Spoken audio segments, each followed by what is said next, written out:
slowing the train down. Classic, a cliche of blues.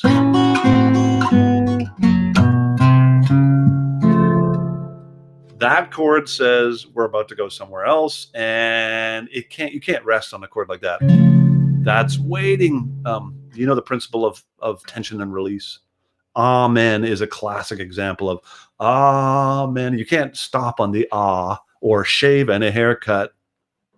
2 bits, right? You gotta. It's hanging over. So this is a tension chord, and it's about to bring you to the next part, which is same chords, just playing them differently and leaving the third out, leaving this note out. And this piece is actually called the Ballad of Jesse James. And it's Jesse James, we understand, was robbing many men. He robbed the Union train. But history does record that Bob and Charlie Ford have laid Jesse James in his grave.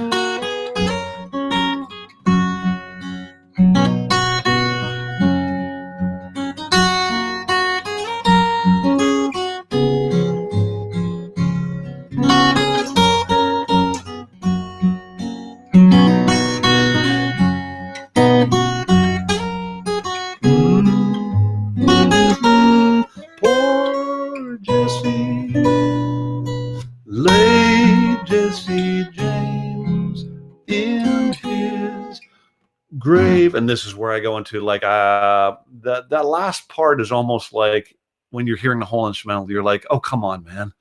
not another piece, another variation. So I sort of have to, I always feel like I've asked about as much as I can ask of an audience when I've gotten to that part of the tune. And now it's time to give them a little bit of a flashy ending and get the hell out. So, and this is where we go into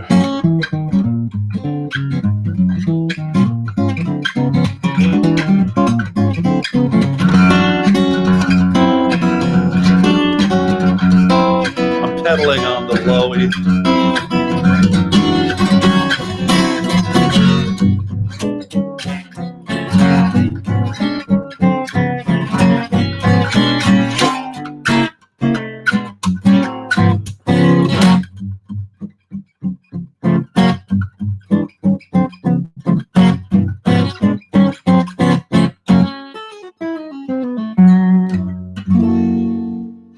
The end.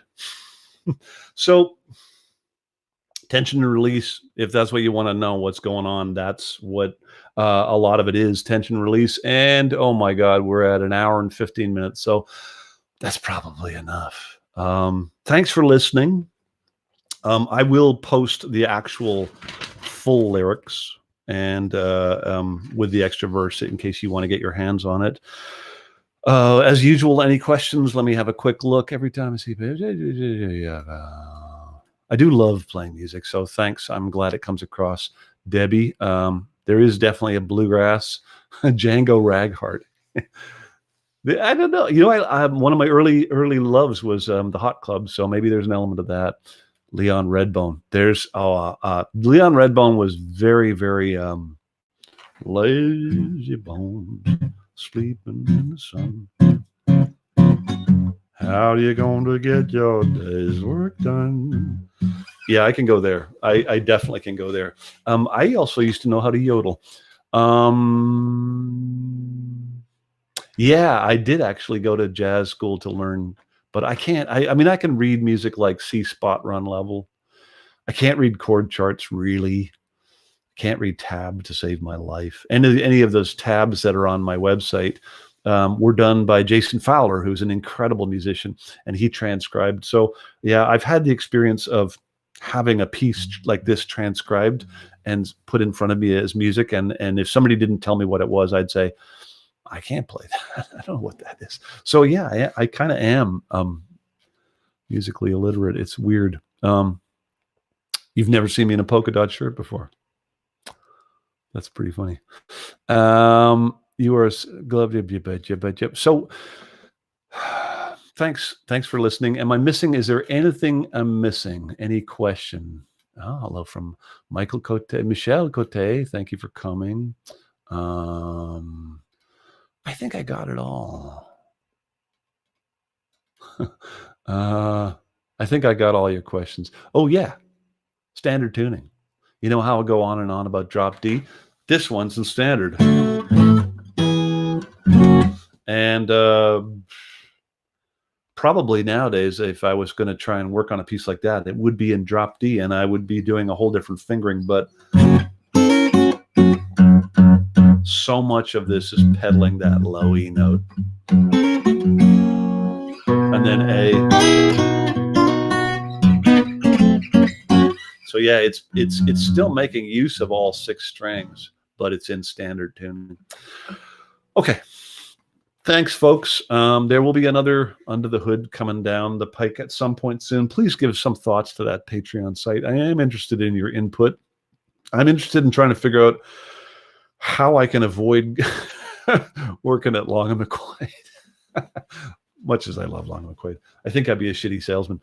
But yeah, I got to figure out how to make a living for the next 8, 10 months. And I'm looking for something a little bit more, something that I can put my energies into. That's not just, showing up and doing this. Anyway, have a think about it. I will post something about it on Facebook and let you reply to it. Thanks for listening. Take care.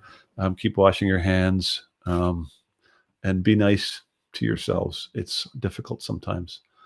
See ya.